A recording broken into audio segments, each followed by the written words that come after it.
Did it do it? There we go. Okay, folks, welcome to the November Northwest C++ users group meeting.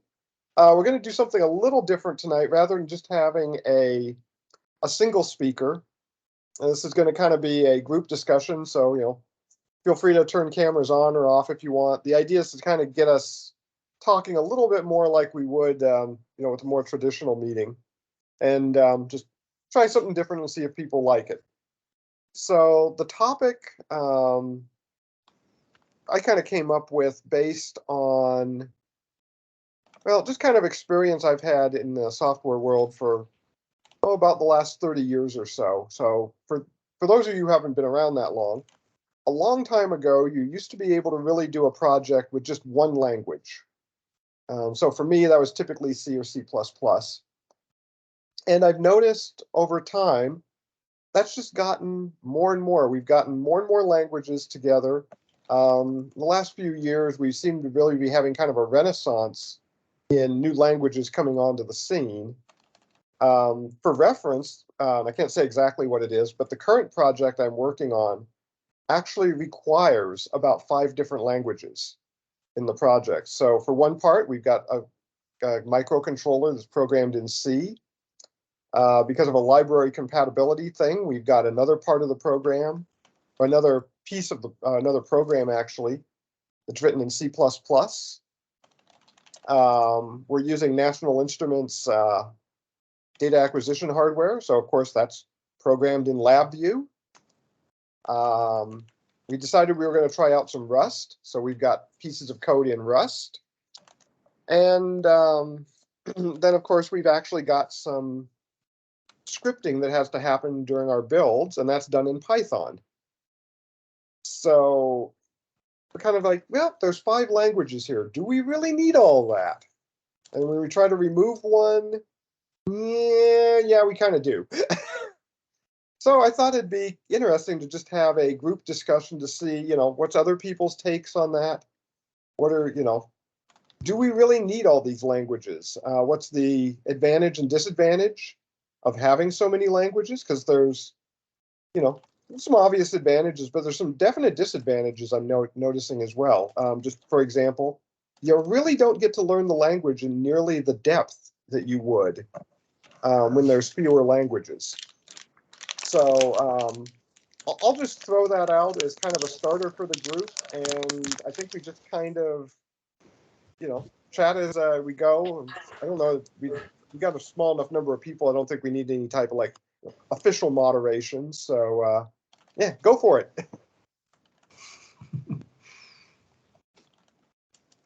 Oh, there are only 4 of us? No, there's 7 of us, 8 of us. 7. Okay. There they are.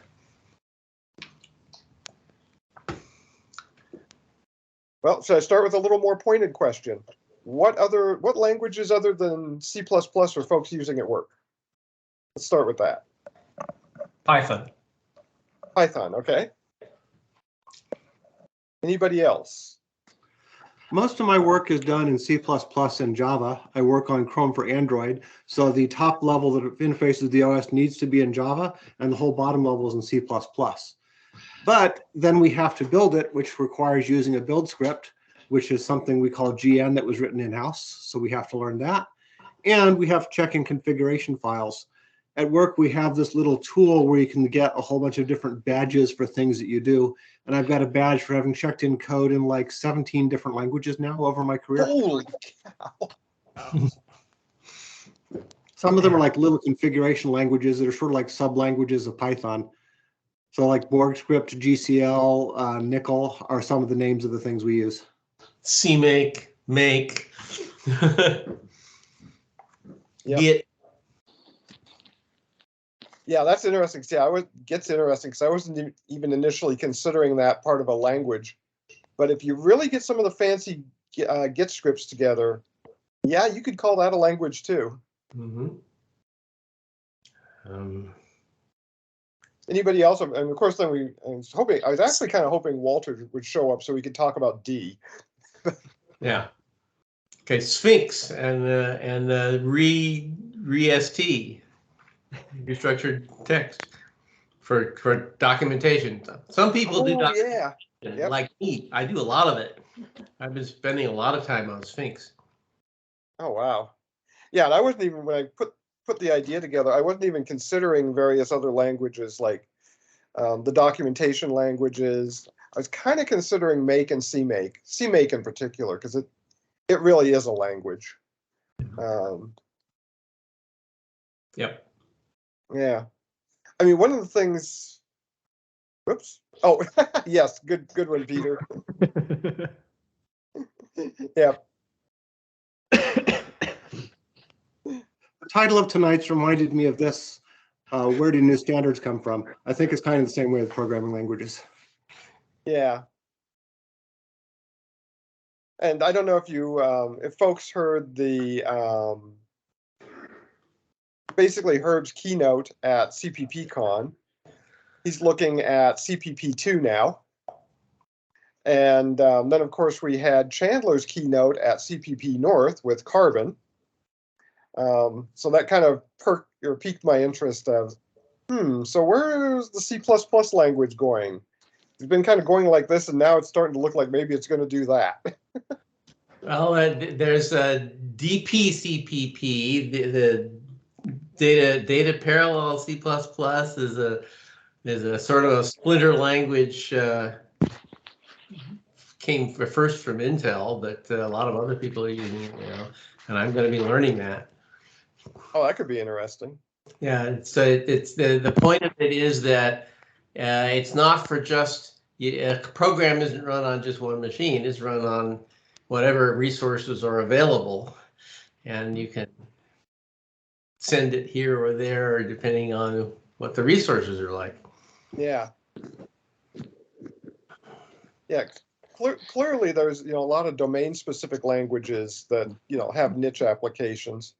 I've got one at work that we're doing a testing framework, and I built a domain-specific language basically inside of Rust, because that's what we're using for that, and it just basically captures a lot of the boilerplate that you would need to do. So I don't know if we were to count those. There's probably thousands of those. Tens of thousands of those little languages out there. I think, Peter, you mentioned Google has tons and tons of these little scripting language or configuration languages. Mm-hmm.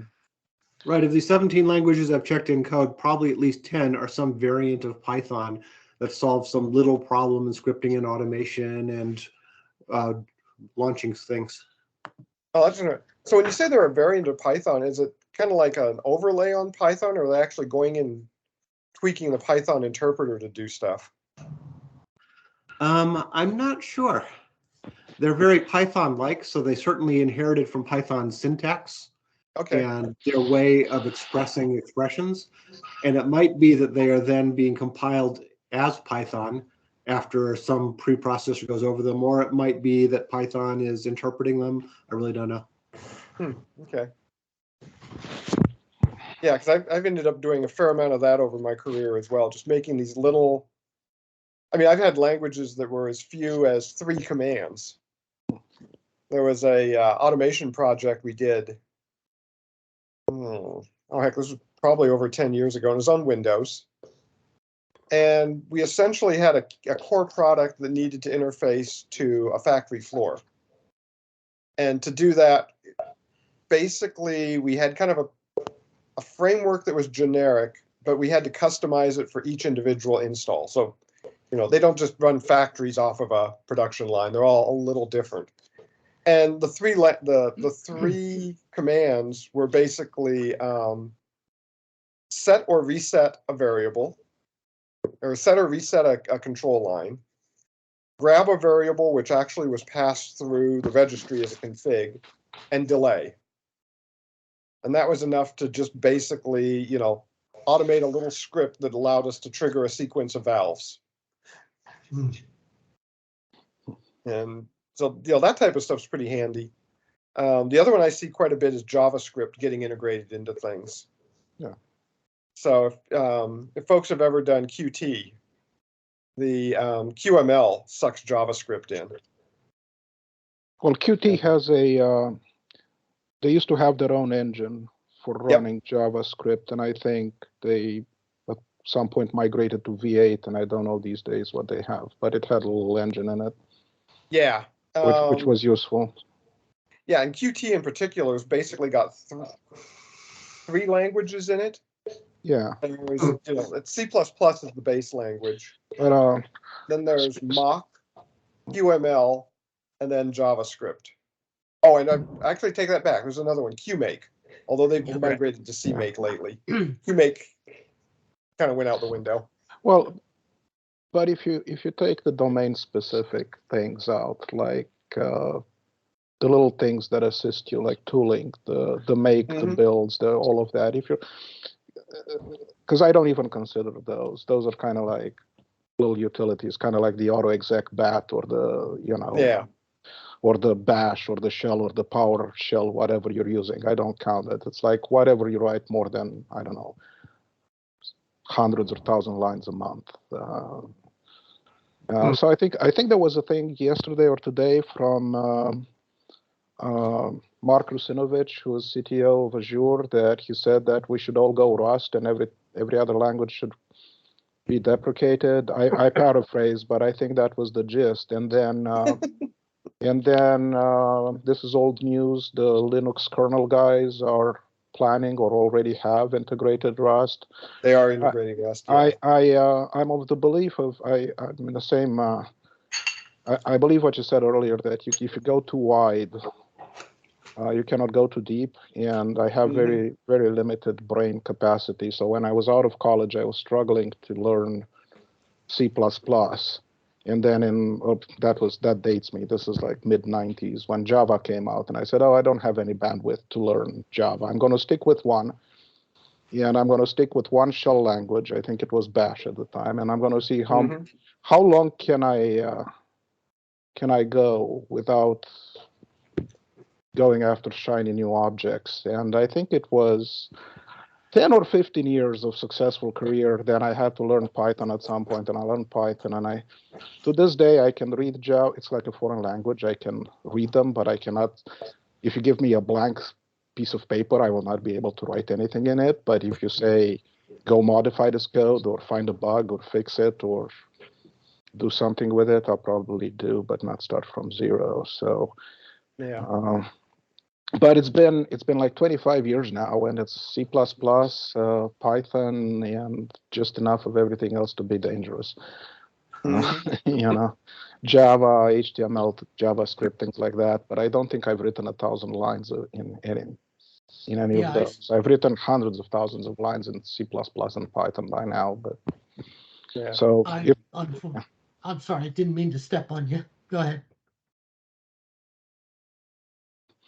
And I was saying so far, but in this climate with people being laid off, I don't know. I don't want to jinx it, but so far I was able to do just fine with. I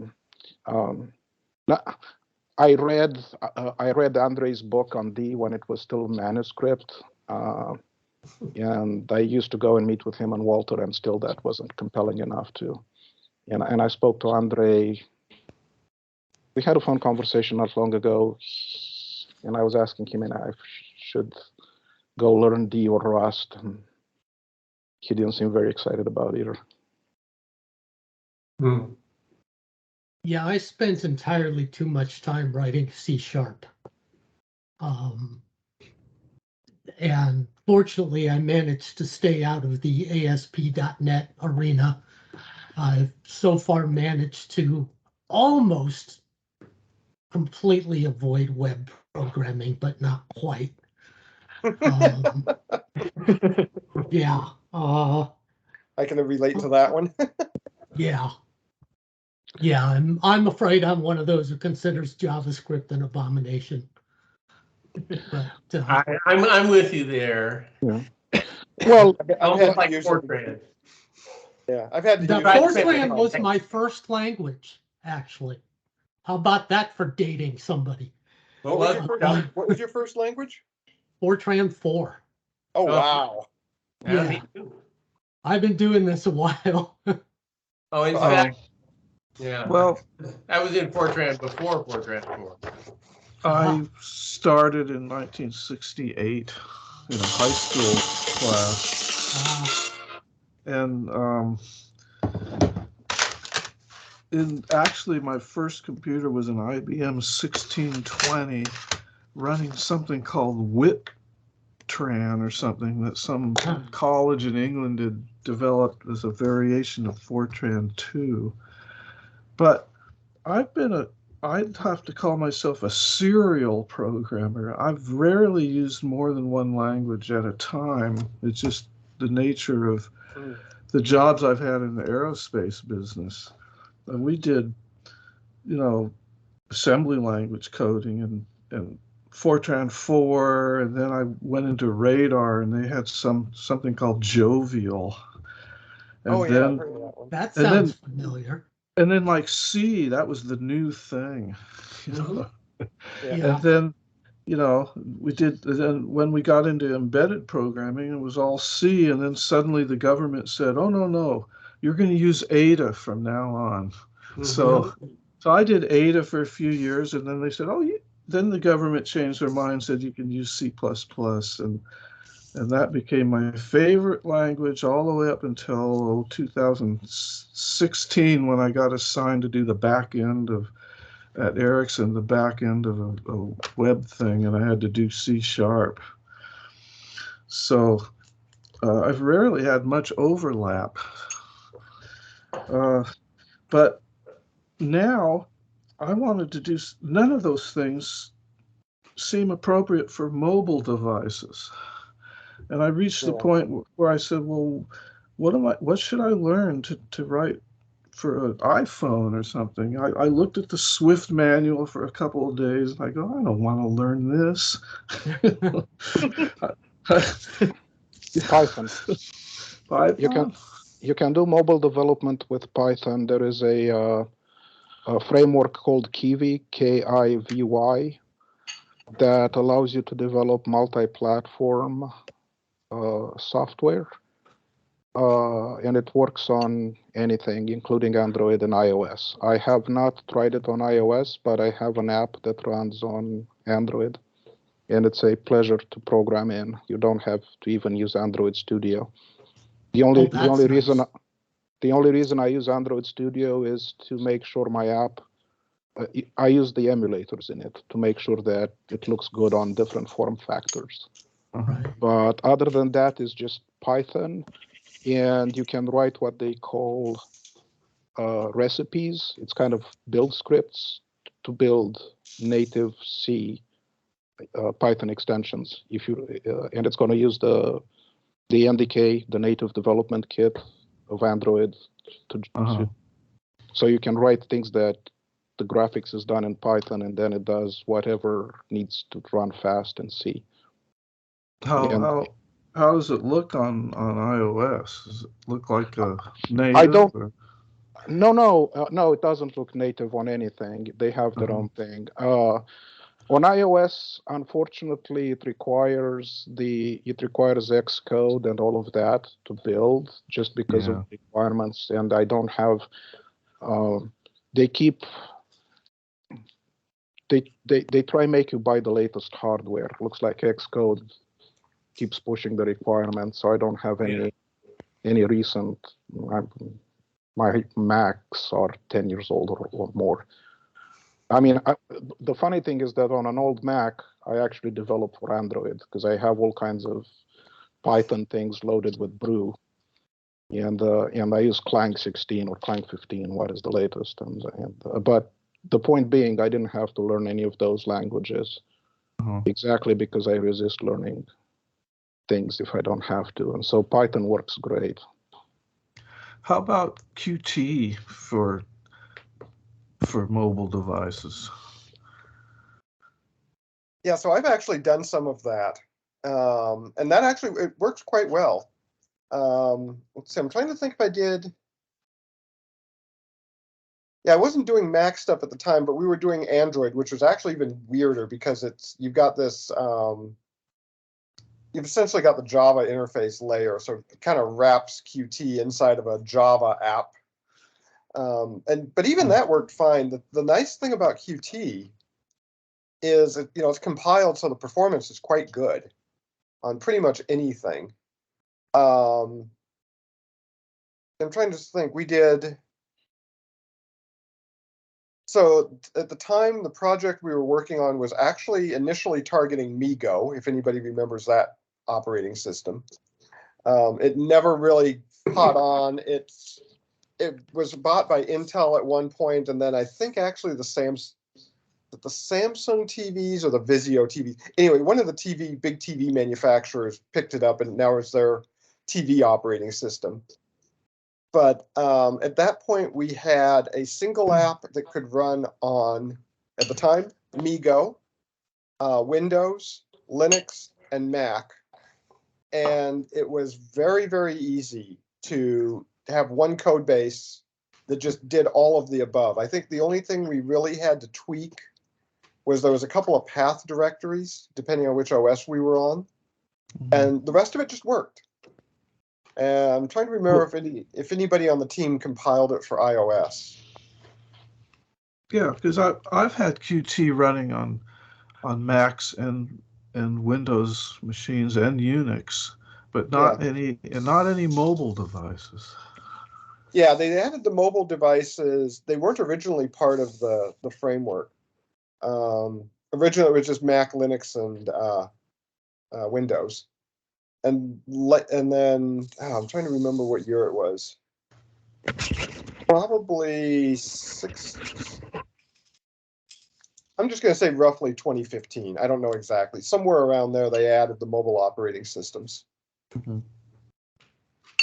And they kind of came out as a hack-in at one point, and then they officially picked them up. But even at the hack-in stage, about halfway through the hack-in stage, it actually worked really, really well. There was some kind of funky setup you had to do, and then it just worked. And I'm kind of like, this is cool. Yeah. But I think this is a good point. It's like, why are there so many languages, right? They all try to satisfy a need, and the initial need was we need something of a higher abstraction than assembly or punch cards or whatever, right? Mm-hmm. And then we have all of these embedded systems, mobiles, that some languages seem to work better than others, but there's also economical and socio-demographics aspects, right? Yep. Because all of these languages, like, people don't seem to be very fond of, like Java and C# and others, or they don't fit an intellectual need. They fit an economic need that corporations need to hire lots of people that need to develop fast under pressure. You need to don't need to worry about memory access, have it garbage collected, and move fast. And at some point, I don't know what they teach in schools these days, but there was a point where everybody graduating knew Java because that's what they would teach. And then you hire those people and they build systems with Java, and then you need to hire other people to maintain them, right? Even though you want to move to other things. But also, it looks like with Rust being put in Linux, things are going to change. But the operating systems, the world still runs on C and C++ because that's what the operating system, the interpreters and the virtual machines and all of that are still written in C. So if you want, my understanding is that it is not a zero cost to interface Rust with C. I haven't actually done it. It's supposedly pretty simple, but I haven't actually done it. I was not talking about the intellectual cost. I was talking the runtime cost, right? Because things that are compatible at link time, like Andre is telling me that D and C can just link. You can have things written in C and link, right? Interoperating C with Python is a no cost because you just make a function call. But because of the safe, unsafe aspects of Rust, you have to make that transition. Yes. And still, right? I mean, and to me, you are safe, but you are safe as your weakest link. You're still still in an unsafe world. So you can say, well, this thing is safe, but then what about my next door neighbor, right? So, and it depends what you're doing. the thing I've been amusing myself with during COVID was to run that's the thing I built on the Android. It's a chess thing with its own AI. Well, I want to go as fast as possible. I don't want to have all of this marshalling things into if it's not free. So I guess it depends on the project. And then Python is so great then that you have an ecosystem of, you want to train neural networks, you have PyTorch, you have whatever, right? You have Scientific-Kit, you have NumPy, you have, if you need to research and prototype and do that thing, those things fast, you do it with Python, and then you can move into C++. That's another language that a lot of people in technical world are using, particularly in the government, is MATLAB. Yep. Which is it has that same niche. It's for prototyping and rapid development and numerical stuff. And graphics, making reports and publishable diagrams and publishable figures. Actually, very useful.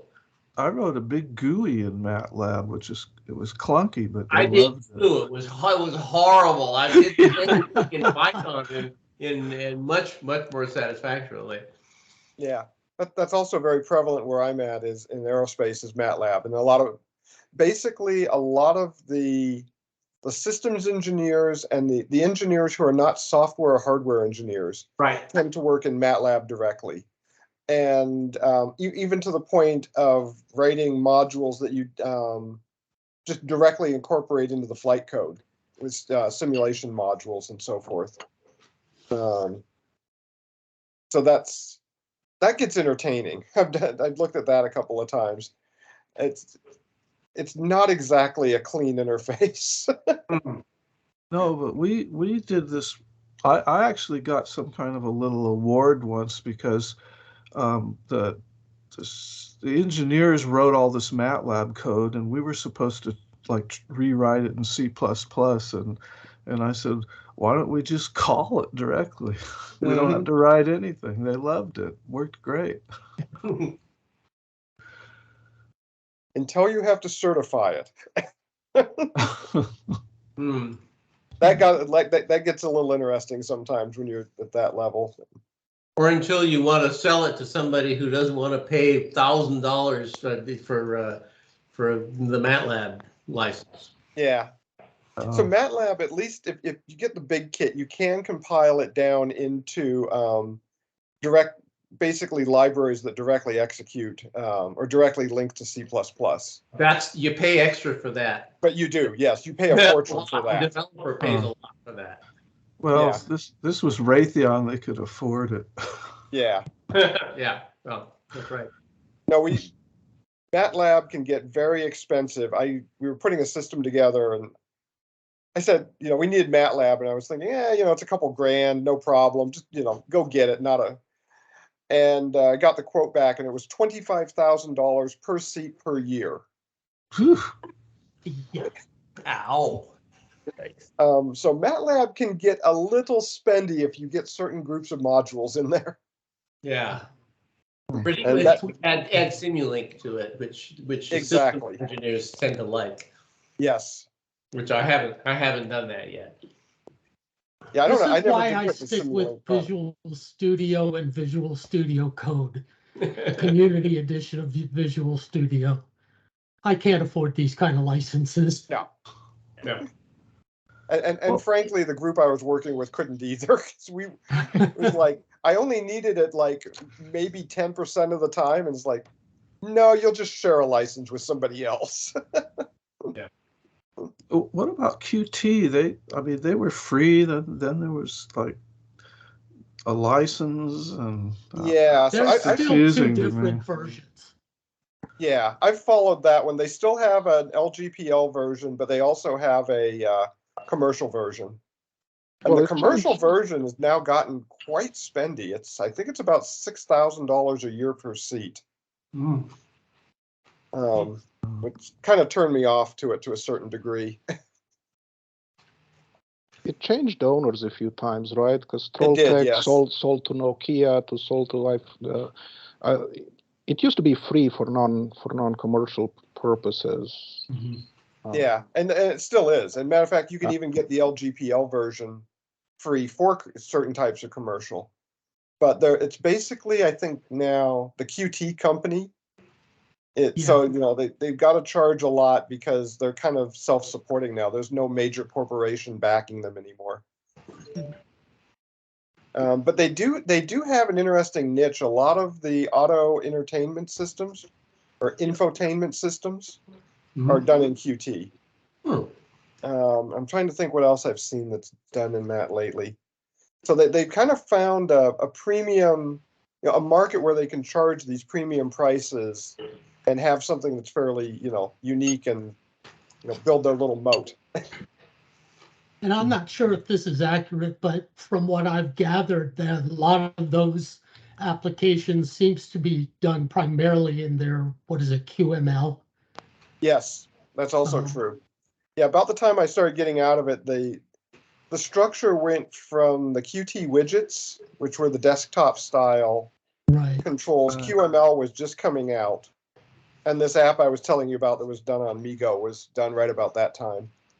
And now they've got QML2 with a QML compiler and a whole bunch of these really fancy tools. So basically what the architecture is you write the user interface layer in QML with, fairly fancy, tablet and phone style, graphics and tools. And then you write the back end all in C++. And the interface between the QML world and the C++ world got a lot simpler from when I was doing it. You basically get a context, and from that context, you can just request variables directly and send them back and forth. You can request or set up, the whole signal and slots mechanism in Qt? Yeah, people familiar with that? That basically interops back and forth pretty seamlessly. Okay. So I haven't done a lot. Last time I used Qt, it was Qt4. Yeah. I think that was the last one I did. I haven't used Qt since 2014. Yeah, that's probably about like me. It was probably Qt 14 or 15 when I got pulled off to other stuff. Actually, no, I take it back. It would probably 2016. I was using it on one project. And then I got sucked into the aerospace world where Qt doesn't do much. Oh, and I got sucked out of the aerospace world into the commercial world where we were doing the C++ and C# and JavaScript. Yeah. So here's another. Oh, go ahead. I had to deal with Qt years ago. We did a port of Tableau Desktop, which was a Windows-only product. We ported to Mac, and we couldn't use QML, or we had to hand write all kinds of shims around I got in trouble. It got us into trouble at some point because their classes, most of their classes, assume you're running in some sort of an event loop. There is the queue process for it, because they have wrappers for all kinds of system artifacts. Their queue process class that is supposed to wrap processes on Linux, Windows, and et cetera, seemed a little very heavyweight to me, because it not just launches a process, but it opens sockets or pipes to monitor the lifetime of the process, and it assumes that you're in this loop. And if you fall out of that paradigm, yes, it may get iffy, and the code smells like 1990 something code, to be honest. If you look at, because yeah.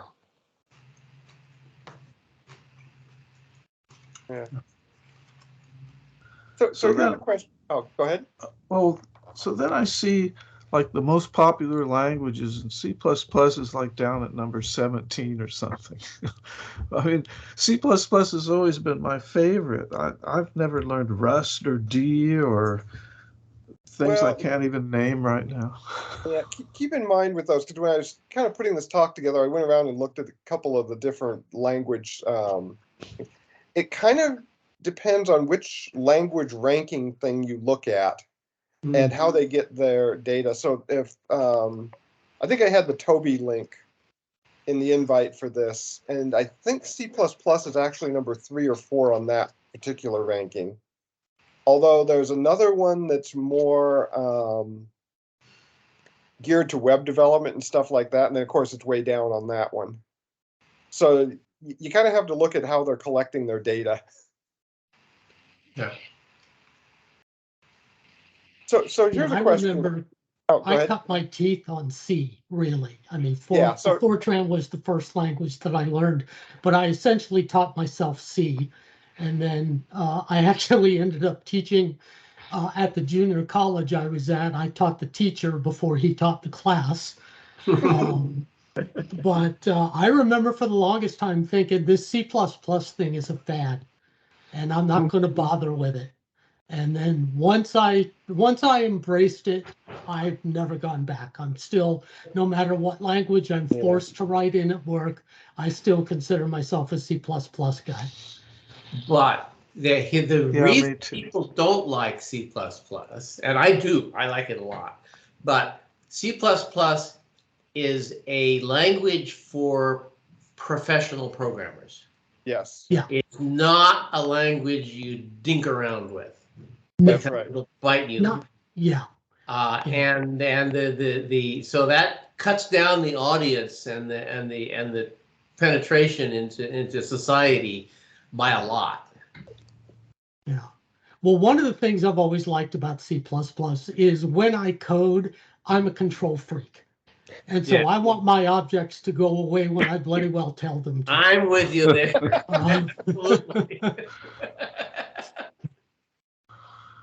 I remember after having done a fair amount of C#, I got pulled into a C++ project, and I remember stepping through the destructor and then going out the hall and doing a little victory dance when my object was released when I told it to be. Yeah. Yeah. Yeah, it's nice. But on that same line, then Python is as strong as it is because you can think around with it Exactly. and learn a little piece of it and do something useful. And before you get it's deep, you can get very deep into Python. Yeah. You don't have to in order Yes. to make it work for you. Yeah. I have fun writing Python. I'm just not sure I want to do it 100% for the rest of my career. Yeah. And I will point out, I've gotten burned as badly in Python as I ever have in C++. There's some pitfalls in Python because of the way it just naturally, quote unquote, naturally changes between data types and stuff that Right. can get you into a lot of trouble. Yeah. So What- Yeah. I do enjoy a compiler that catches a lot of my errors. Yeah. yeah, Well, when I learned Java, I came to the conclusion that if you can get it to compile, it'll probably run bug-free. But it's almost impossible to get it to compile. so just a note that very much describes Rust.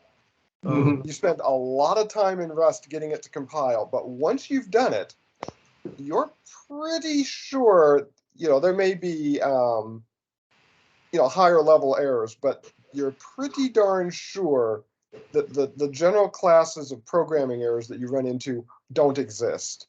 Race conditions, memory leaks, use after freeze, stuff like that. As long as you stay away from the unsafe side, it pretty much protects you from all the stupid things that you could possibly do. But I it does don't make think so. it does I make think- you I work think- for it. I can bet. I don't know. I haven't. I only started reading the book the other day, but I can bet money that I can be creative enough to create interesting bugs in Rust or any language. I love a man Absolutely. with confidence. I noticed that the more experience I get, the more harder to debug the bugs that I write are.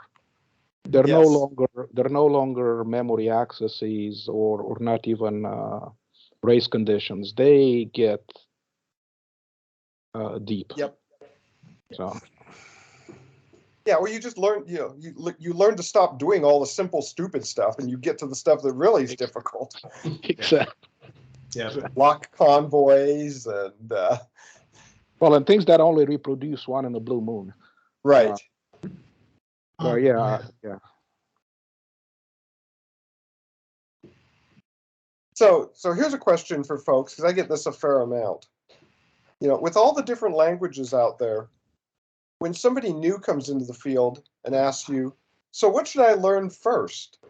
What do you tell them? Because it used to be a fairly simple answer. If you go, depending on what you're doing, go learn basic. If you're I doing tend to system stuff, go lean- learn C. But I mean, if you're, who, I think some famous person said, if you've learned basic, you've been ruined forever. Well, that Sounds finished me about off right. because I started out on Tris Basic. I tend to lean toward Python as a teaching language. I would too, yes. Okay. So if you didn't know Python, but you knew 8 or 9 other languages, is Python the one you should learn next? I mean, what should you learn next? I think Python is moving more and more to data science, and I'm not really a data science guy, Yeah. which I proved on my last Python project. But for teaching a bit, kind of introduction, this is what programming is all about. That's where I lean toward Python. I also like Python just because it's fun. But again, it's not a language that I would want to write for the rest of my career. I might. Yeah. If it weren't for the control issue. I mean, it's again, you don't always know when things come and go, and that's not, Right. no, I take that back. It's great as an I use it as an interface language to get to the core of the stuff that I really want to do, which is all in C++. Yeah, and generally what I do is I kind of try to find out, what domain are people interested in. So, if you're embedded, Yeah. you're in embedded systems or something like that, kind of sets one thing. If you're doing web development, that kind of sets another thing. If you're doing mobile devices, you kind of go a different way. Yeah. But the other one I kind of tell people, and don't necessarily know it's the best advice, but try to learn languages that fit together, quote unquote, fit together. So like for myself, it's C, C++, and Rust are kind of the core ones that I'm focusing on, because they all kind of operate. I do a lot of embedded system stuff, and they all kind of interoperate in that space. Right. So at least when you go into a project, I'm noticing you kind of get these. They come together as families to a certain degree. Right. And I mean For that's programming, it's C++ and Python. Yeah. So at which point do you think that this whole type of debate will become obsolete in the way of software 2.0, like Andrei Karpathy is talking about, like in the sense that you no longer have to learn languages because there's no impedance adaptation with the machine. All you have to know is mathematics and algorithms. And then you can have a conversation kind of Star Trek-like. Computer, pull, I don't know, Right. theorem X or Y or whatever. You start conversing in mathematical concepts, and then the machine generates code based on intent, and it's a conversation.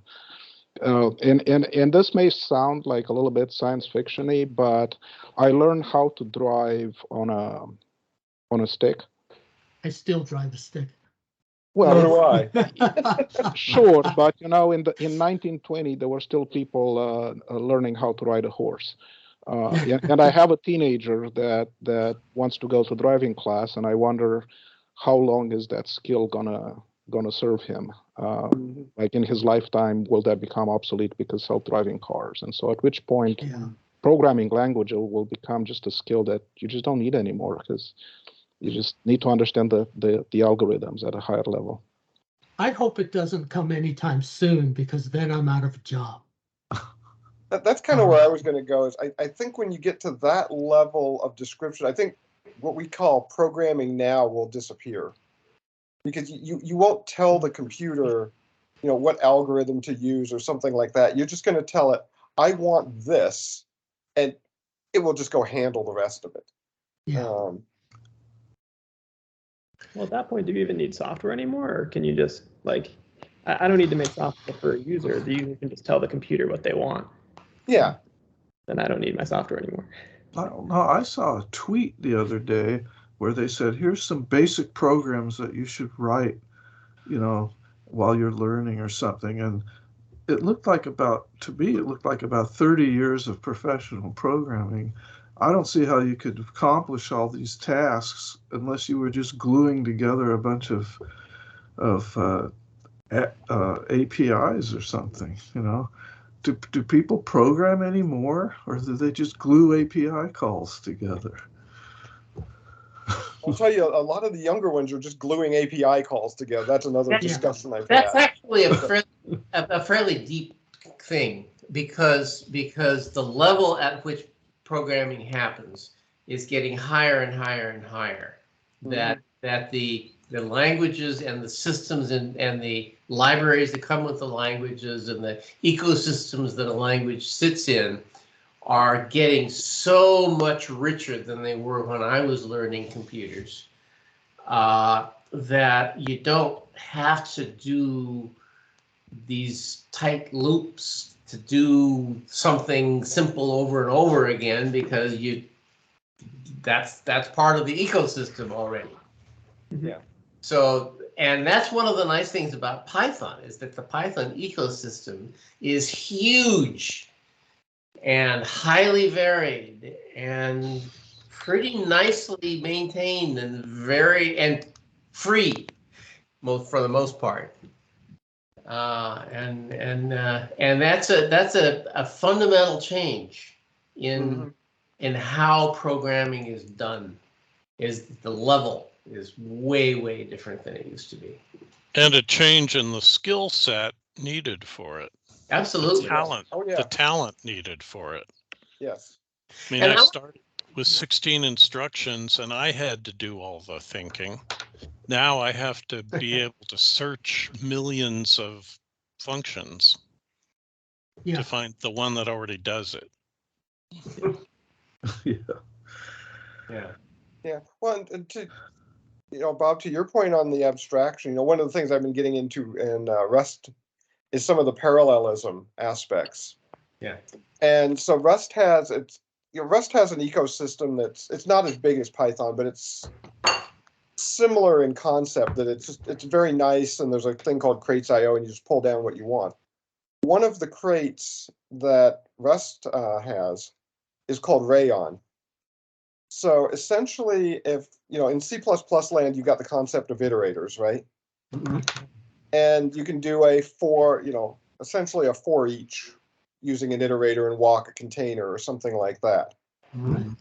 In Rust, at least it's somewhat narrow. It's not fully generic yet. But what you do in Rust is you say, for blah in container.iterator, right? I'm hacking it a little bit so it's not just the pure Rust lingo. And that gives you a serialized iteration over the loop. If you want to do it in parallel, you pull this Rayon library in, and you say for x in container.parallel iterator. And at that point, the Rayon library is just, it's got a thread pool behind it. It figures out what the optimal number of threads to spin up. It partitions your workload and just sends it out over the. And furthermore, checks to make sure there's no cross dependency, so you don't screw up. That's where the limitations come in. Is can it figure this out or not in a generic case? But to your point, Bob, it's fundamentally what, for the last decade or more, if we wanted to do parallel work, it was a lot of work on the programmer to construct the loops, spin up the threads, partition the work, make sure everything got done at the right time, put it back together, and then present the answer. And with this Rayon library, you essentially change one word, and it just happens. It's like, I just want to do this parallel. Go do it. Yeah. You And know, there are and libraries for C++. I mean, what is it? That's there's some for C. Yeah, there's some for C++ TBD. as well. Yeah, but TBD. they're not quite as simple as this one, from what I've seen. Oh, right. They're not. Yeah. Oh, yeah. And in C#, you got these links commands, LINX, Yes. where like one line of code, and you can't even look at that line of code and see what it's doing very well, but it's doing like 100 lines of C++, and searching a database and pulling out this and sorting it and filtering it. Yeah, a lot of the link stuff is just plain old generating SQL. Mhm.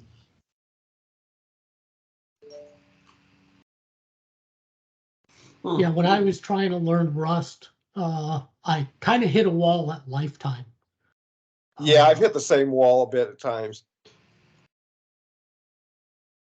That they take a little while to get used to. Yeah, I have not managed to cross that boundary yet. I don't have it. Or maybe I do have it with me.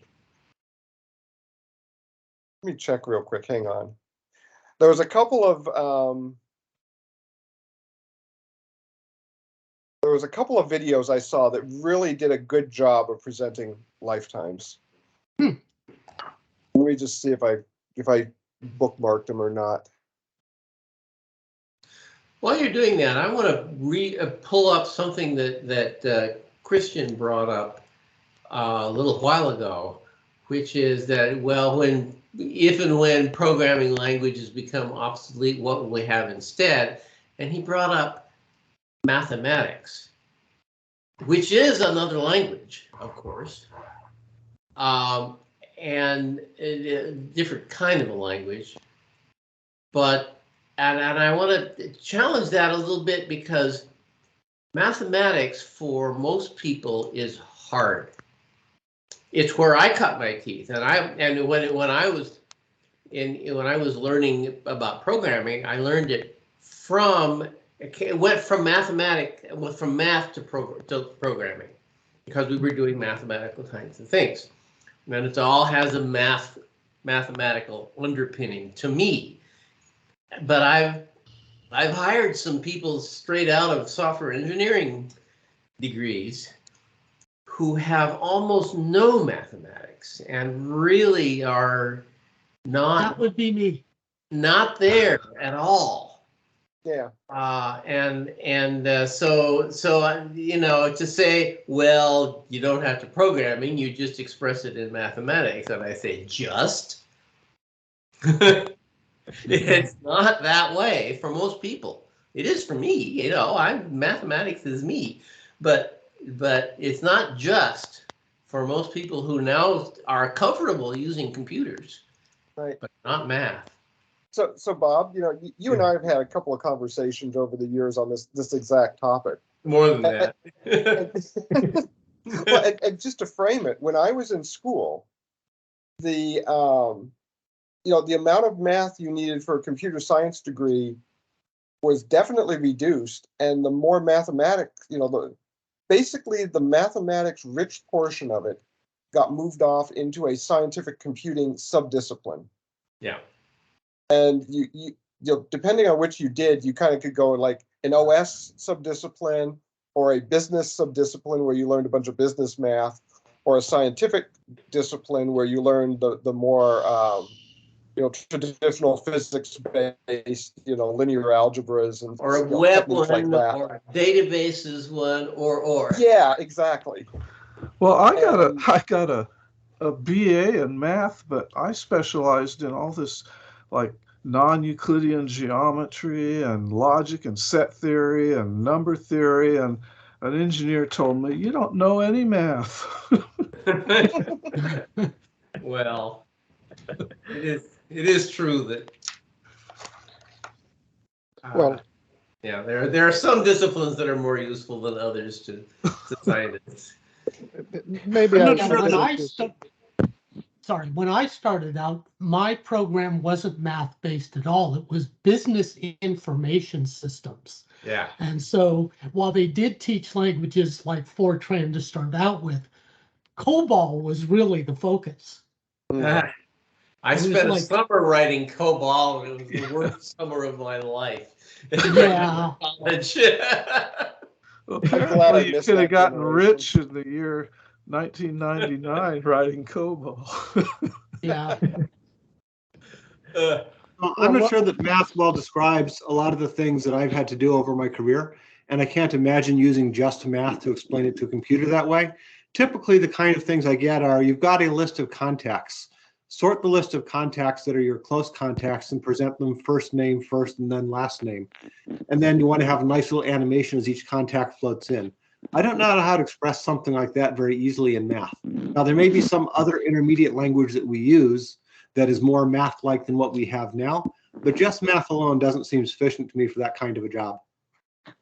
Well, Yeah, isn't it yeah, I some- probably I Yeah. didn't choose the right word there. So maybe what I had in mind was logic, which is a branch of math, right? So I was envisioning having a conversation with a computer in which the human expresses intent in a propositional logic that is not self-contradictory. In other words, I should be able to have a more intelligent conversation with the computer than a PM presenting requirements to an engineer in most work environments, where sometimes they tend to be self-contradictory. That's that sort of stuff.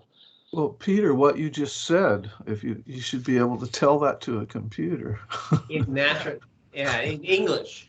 I In mean, English, English, and- English is actually not a bad programming language if you're careful and stay away from the. And well, it can be used that way. Put it that way. But Well, there are English, there are too many rhyming keywords. Well, and well, but like Google can figure out which one you meant, right, by context. So programming language should be able to figure it out. sometimes. But I think Well, like all of programming is actually part of mathematics, right? It's just a different sort of formalism, right? A different. I mean, it's all logic, right? Basically. Yeah, You don't that's see my that as point. much in C, but other languages you do, right? That's my point of view, but that's not the point of view that people coming out of software school have. It's not mathematics. yeah. Bob, you brought up an interesting point. I was going to mention a little while ago when we were talking about, just the computer just does it. One of the kind of debates I've had with myself over the years is a natural language such as English, or pick any of the generally human spoken languages, is that sufficiently rigorous enough to define a program? And so, one of the things you get with a formal programming language, or a proper programming language, is a very formal set of contracts and constraints and, ways you can express things that on one hand are quite restrictive, but on the other hand are quite precise. Yes. What you get with a natural language is something that is, much more loosely defined. It's not as precise. And here's the acid test that I put around that. Some of us are managers and some of us are not, but all of us have to describe how to do something to another, person. Carry out this task. And the difficulty in doing that and getting it right on the first attempt with a natural language such as English is actually really, really hard. Yeah. And the more precise you need to define the task to be done, the harder it becomes. Take this plate and put it in the dishwasher. Okay, most people can figure that one out. But if it's take this plate, put it in the third slot of the second tray of the dishwasher facing this way, you know, and you know, defining that to the precision needed to actually, you know, launch a rocket or run a robot or do something that, you know, does need to carry things out in a fairly precise manner. You know, is English sufficient? Well, of course it's sufficient, but it's so like take infinite detail, right? Yeah. Yeah. Well, okay. I guess maybe sufficient isn't. Is it? Maybe sufficient was the wrong word. Is it the most efficient way to express that? Yeah, I think it's more about a conversation, right? Like you want to tell the computer, this is what I want to do. You know, I want to have a web page with these names and blah blah blah, and then it comes up with something, and you say, well, actually, I wanted those two things reversed, right? And then it would change it, or and it'd say, oh, and I want that blue, you know, and I want them sorted. I want this, and it's like a conversation, right? You don't get it right the first time. Yeah. It's kind of like testing, you know, test-driven design, right? Where you slowly add constraints. And of course, if it comes to a rocket ship, you do need the math. Well, yes, you do need the math for rocket ships. Yeah. And for scientific papers. I mean, a scientific paper is a mixture of natural language and mathematics, typically, are the ones that I write and read. And there's a lot you can, and there's a lot you can't do with mathematics alone, and there's a lot that you can't do with natural language alone. But if you judiciously wed them and are really careful and are a good writer in both of those languages, then you can make a very precisely interpretable. Well, like in aerospace, the requirements documents are so detailed, full of shalls and wills, that it's almost a programming language in itself. Yes. That's a good point.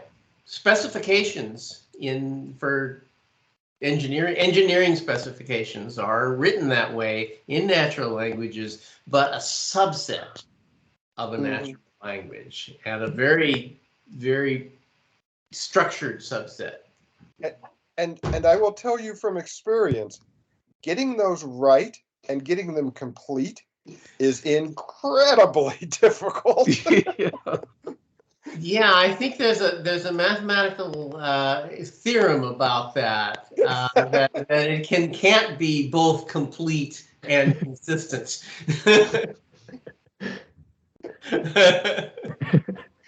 I was going to say, if you don't have 5,000 words, it's not done yet, was my... I'm kidding. Yeah. No, but, you know, going from the... You know, even when cases where we've written the requirements after the fact, which you should not do, but happens.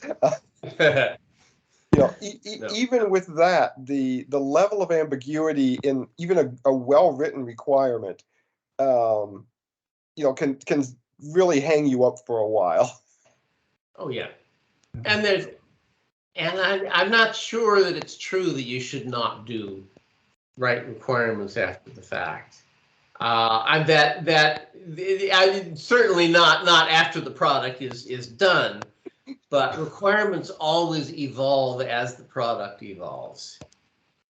So when your rocket launches, the direction that it goes is what you had in mind by default. You know, not exactly. I won't go there quite that to not incriminate the innocent or something like that.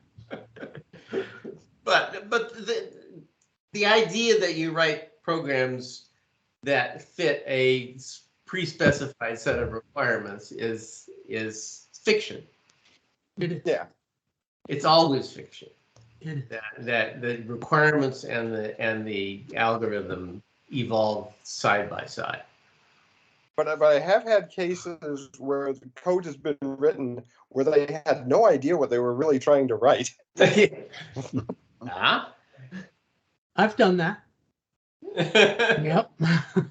Yeah, I mean, you have to have some idea what it is you're trying to do, and that's the first draft of the requirements. Yep. Yeah. Robert, I'm curious, we were talking about various languages, and what do you use when you're writing your scientific papers? Do you use a language, or like do you use restructured text, or do you use LaTeX?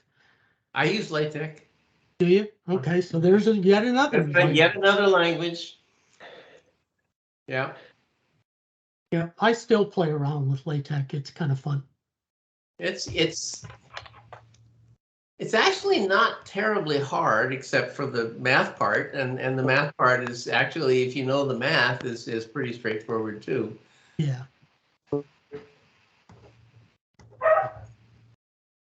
And I've done the same thing with systems that purport to be what you see is what you get. Right. The frame maker, for example. Yeah. And I was forever fighting losing battles with FrameMaker until I gave up on it and switched to LaTeX. And the same is true of Word to a big extent. That you really can't do precise, structured, scientific writing or technical writing in Word without great difficulty. And many people do, but I don't want to do it. I try not to. I agree. I've done it a lot. All our requirements documents were in Word, or at least once Word was invented. Before that, they were typed in a typewriter. Yep. Yeah. Well, right. I tend to write. By the way, this is non-alcoholic beer. That's disappointing. There's some good non-alcoholic beer on the market now. It's really amazing. It's only 2 years old. Anyway, Well, when I recently had an experience with neural networks that made me reconsider everything that I know about languages, right? And looks like language, if it's programming language, if it's mathematics, if it's English, that's how we think. That's how in human cognition we tell stories, we build narratives to compress information. And a piece of code, even if that one line hides many abstractions like starting 100 threads or generating SQL, right? Even if it still has some temporality to it, it's if then loop, then, right? Or the continuation, async, then. And that's when we read through an algorithm, we build, and the time scale, right? It can, whatever the time unit is, you can multiply by a scalar, but it's still a time scale. But when you look at the weights of a neural networks, it's just Excel spreadsheets, right? And so there is no story there, and yet they know to do something. And what I find more fascinating is that if I feed it bad data, I cannot tell what and by how much things were affected. Which cell, which weight do I need to go and fix? Now I have to throw everything out and retrain the network, right? Which is not with traditional algorithms. You can read through it and go, aha, here. If then, no, don't do that. Do the other thing. And so I wonder if in our lifetime we'll reach that level of where we become obsolete and we can no longer reason in the classical way of telling the story of an algorithm. Maybe we're lucky it won't happen in our lifetimes. Or if it does, at least wait till we're retired and we don't have to do it to get paid. No, but you make a very good point that the way we think is very closely tied to the languages that we're thinking in.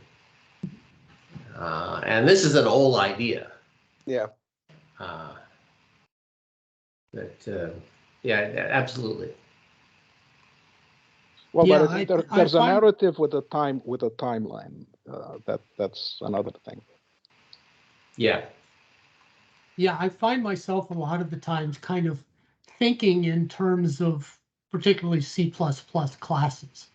So rather than, I'm not necessarily the guy who sits down and designs a system on paper. I sit in front of an editor and I write a class and say, okay, this is how I visualize what I'm doing. That class may not survive, but it's my kind of my starting point. It's where how I visualize what I think is going to come together. Mm-hmm. That's kind of my language.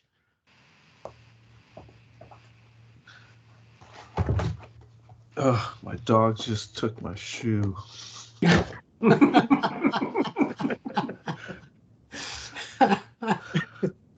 It's a new puppy.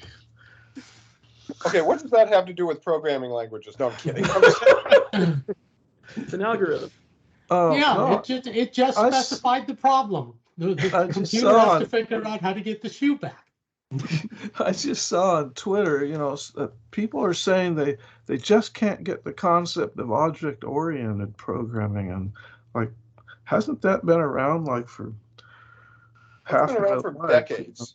Yeah. Yeah. And Well, it's- that's part of why I considered C++ a phase for a long time, is I couldn't get my head around it, although maybe it was because every article I read was, here are the parts of a car.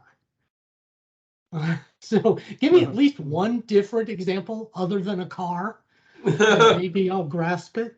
I always use the concept of a robot with limbs, but you can't instantiate a limb unless you know if it's an arm or a leg. Well, see, that's a whole different thing. That would have been great. I probably would have jumped into C++ a lot faster.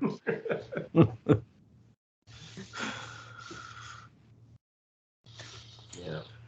Does anybody ever remember a language called Lisp? I yeah. just yeah. couldn't Never I used could it. not think in Lisp. I mean, Now, Language insisting on stupid parentheses. lots of or lots of insipid stupid parentheses. Ah, Yeah. okay. That's the one I heard. Yeah. Yeah. Yeah, that was a write-only language. That's Yeah. what I consider Yeah. Perl to be. Yeah. Well, C++ is kind of that sometimes too now. Yeah. Depends on how People carried using away. It you get. isn't really for me anymore. But I don't know, I've but seen I some can code. definitely see it. Some code like with people using new features, and it's like I have no idea. I mean, I would have to go and look up in the reference to figure out. Yeah. Like the one I Yeah. saw was with like user-defined literals or something like that. Oh yeah. Yeah, That is- that's like I had never heard of that before, and it was like, wow, this is like a completely different language than Mm-hmm. I've seen before. Yeah. Yeah. Well, Lisp is very convenient when you need to implement something super fast, because it's a serialized abstract syntax tree, so the parser doesn't require lots of work. We did something that worked for a domain-specific thing, and it's just Yep. serializing and deserializing the AST. Looks like Lisp. Yeah, I can't remember much about it anymore, but I remember a friend of mine many years ago showing me some Forth. oh, I hate Forth. I learned a Forth is little bit of fine. that in high school. Yeah, I it's learned just like something. a RPN calculator, basically. Mhm. There was a if you're used to pattern there was a pattern matching language called Snowball. Anybody remember that? I never learned it, but I knew about it. Yeah. I remember one of my teachers in junior college. He was a huge fan of APL. Oh. He was, Yeah. a completely different, its own character set. Yeah. And he was so thrilled when he found a PC version of APL. Yeah, that's very mathematical. Oh, That's very it, much, yeah. Yeah, but okay. The thing about APL is that you can redefine anything to mean anything. So APL isn't a language. It's a sort of a meta language that you can write a language. You can redefine to be any kind of a language you want, and therefore nobody can read it. Yeah, that's the story that I heard about APL. Anything can be redefined to mean anything. That's what pound define is for. Oh, oh. Well, yeah. Don't do that. Right. You gotta eventually. I mean, that's another language there embedded within C and C++, which I'm using a lot less, but I can't get away from it. You really can't. Yeah. Maybe with modules you can do more of that, but you can't get away from the pound defines and those guys. Includes. So, since this is still Northwest C++, what is the landscape there? I have no idea, because it used to be that the majority of software development was done in those languages, C, C++, a few decades ago, and now Microsoft, I think they're still writing their operating system in C, C++. Google is probably doing some, but yeah, you can't get rid of that. I used to work on Windows, but yeah, I yeah, mean, that me was too, either but assembly language or C. And even after C++ came around, it was still mostly C, right? And it's the same. I mean, it's the same code. They're not going to throw away all the code. So yeah, but as the world moves, and I still want to be employee safe for the next decade or so, and I don't want to jump the bandwagon of Java or C#. I still want to stay with system languages. What's the landscape in the industry out there? I think people are actually using Rust. Didn't they just make it official that you're allowed to use Rush in Linux? And I know Microsoft is definitely using Rust. So Yeah, at least from what I see, if you're staying in the C++ style or like embedded systems, operating systems domains, Rust seems to be the next one to add to the tree or to the grouping. But what I see in a broader swath is you're getting more and more of these languages that are finding their own kind of niche. For instance, like a lot of Android stuff seems to be happening more in Kotlin. All of a sudden, if you're doing a lot of back-end server stuff, I'm hearing a lot about Go. So it seems like depending on which domain you're in,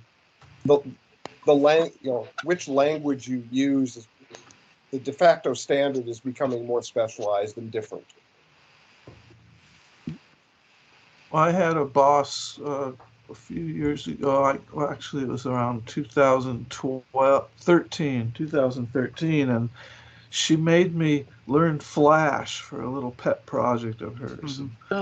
And the day I started learning it was the day that Apple announced that they were no longer supporting it. But I had to learn. I thought, well, those are brain cells I'll never get back again. Yeah, I think that's one of the things that the proliferation of languages is really it makes it harder to move from one domain to the other, because each domain you go into, traditionally kind of had its own style and its own caveats and so forth, but one of those is now the de facto programming language. So you kind of need to match the domain and the language together, which in some ways it's kind of a good thing, because you get the language kind of better tailored to the domain.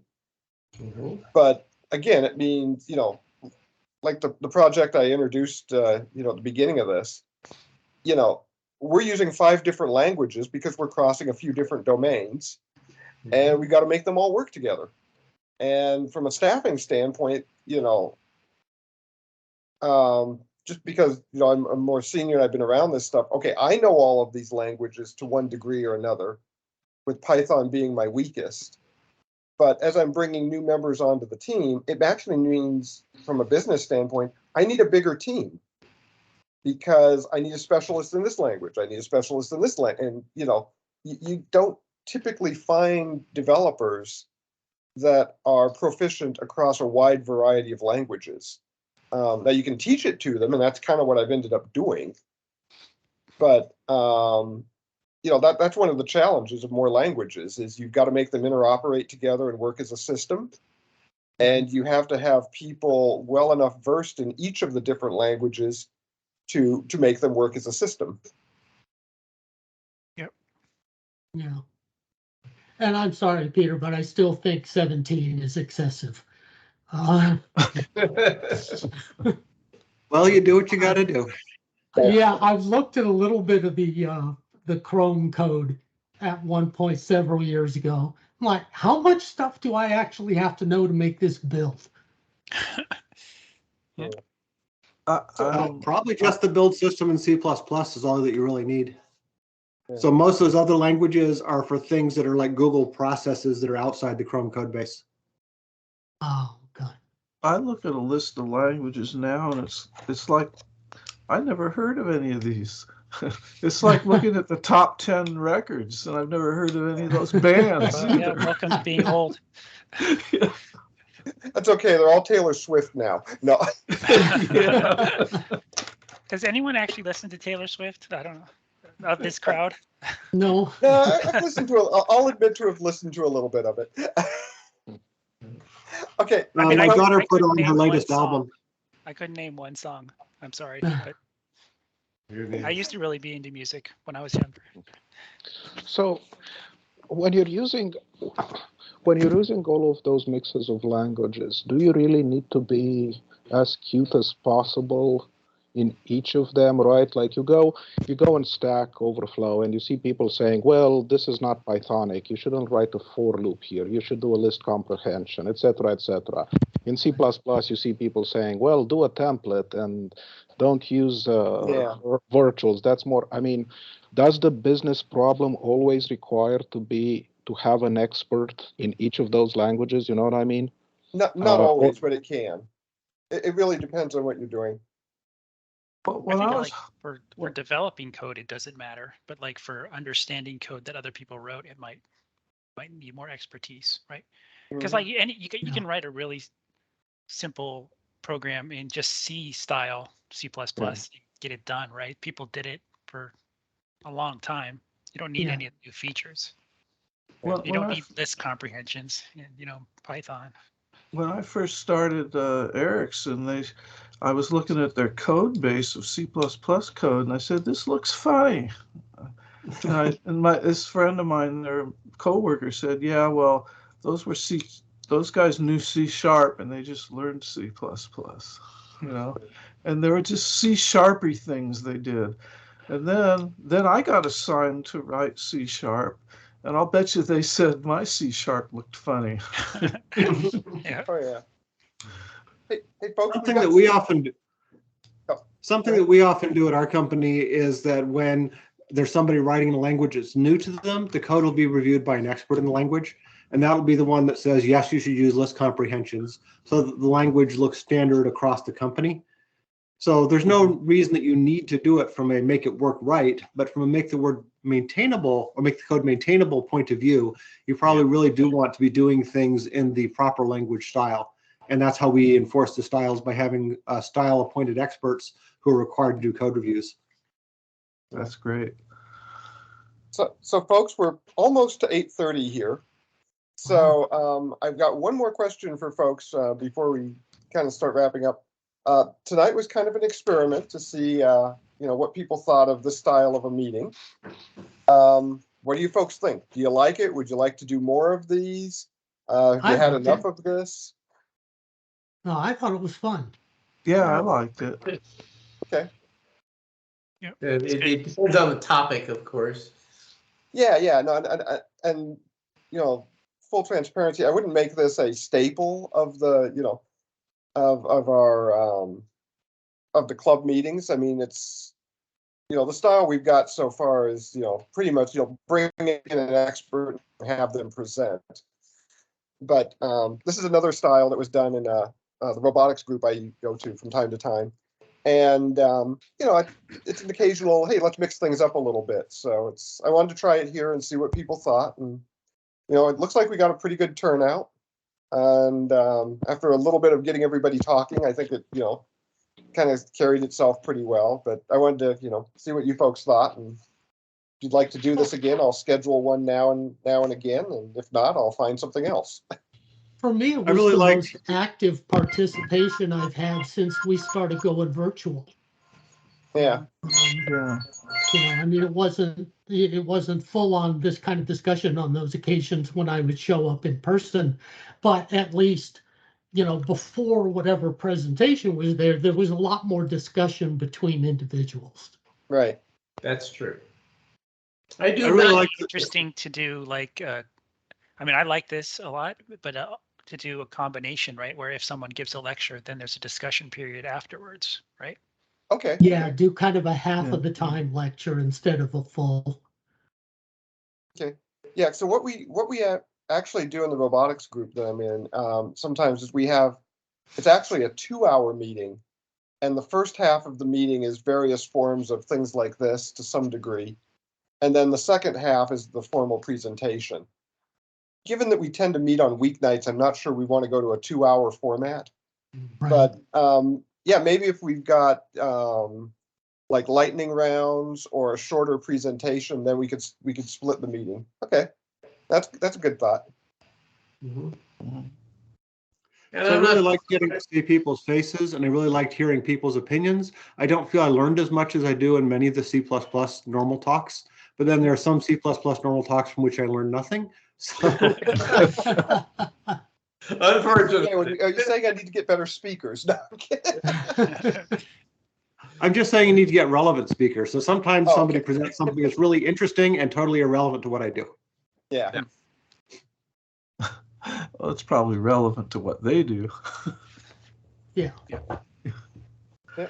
So I haven't attended in many years, even before the COVID thing. Are the plans of being online for the foreseeable future? Any, and if you have talked about this before? Yeah, no, Yep. it seems to pop up about every 6 months at this rate. Usually right about the end of the year and right about the middle of the year. So I'm still kind of waiting to hear back from Microsoft on potential to schedule the reactor rooms again. So far, from what I've been hearing, those are not opened up for general public yet. Even when we do go back to in-person meetings, and matter of fact, this was the plan. Ironically, we got the reactor room the month COVID hit, and we never actually physically got in there. But the plan, even at that point, was to do a hybrid meeting format. So the plan going forward is to continue doing hybrid meetings, but at some point move back to, physical meetings. And exactly when and what that's going to look like, I can't say yet. I thought this thing was going to be like a 1 year, hey, we go through a cycle and, then life gets back to normal. We're now moving into year 3 and life is not back to normal. So I've given up predicting. This is the new normal. Yeah, Pretty I think that's probably the most accurate statement. Wow. Thanks. Yeah, a lot of the meetings I go to, they become completely international. Like, Yeah. I've gone to this one meeting, and it's like people from all across the U.S. and we had some people in Australia, right? And they were actually attending in the morning, right? And people in Singapore, and it's kind of interesting, and it feels bad to like say, oh, we're gonna have a local in-person meeting, and all of you international people are left out, right? Yeah. No, it's definitely, we will be staying hybrid. That's, in my mind, the benefits of hybrid just completely outweigh the additional work to get it set up and so forth, because like the robotics group that I'm involved with, it's now in, it was just kind of a bunch of us kind of locally in this area, the Seattle area, I should say. And, now we've got the Dallas robotics group joining us. We've got people from all over the world. And, if you're going to take away something that, kind of is a plus of the whole COVID thing, it's that this meeting style does bring a lot of different people together from a lot of different places. And that's really nice. CPPCon, for instance, is hybrid now. But even the first year when it was, it just went online only. It allowed a whole ton of people who just couldn't afford to go to the conference or couldn't travel, or the first year I would have missed if I actually had to physically travel, but I could pop in halftime and do that. So the flexibility is a huge benefit of this format. And, I think we should probably be keeping that. But Well, I'll say that. not to say we give up the in-person as well. That is still a goal, Yeah. as soon as we can do that as well. Well, I have definitely been attending far more frequently than I was when it was in person. Yeah. Partly because I was living in Bothell. I live in Lake Stevens now, so it's even farther trek to Microsoft. But yeah, I attend much more frequently than I did before. And my mother's been making noises about me coming back down to Southern California. And if I did that, I still intend to attend these meetings. Right. Yeah, I moved during COVID from Woodinville to North Bend, so that'd be quite a drive from North Bend. Yeah. Yeah. So I like this. Okay. Well, folks, I think at this point we're about 8:36, so we should probably wrap this up. And I don't know about you guys, but I'm an early bird, which means I don't function well late at night. I think we'll wrap it up. Thank you everyone for attending. Thank you for all the feedback too on the format. We will add this to our repertoire of things we do once in a while. Cool. Thank you for And setting this up. yeah. Yes. Thanks. Just a reminder, we do not have a meeting in December. We take that month off as a holiday break. And so everybody have a happy Thanksgiving, happy holiday season, happy New Year's, and we'll see you back in January. Great. Okay, Thanks. Bye, everybody. Bye. See you, folks. So long.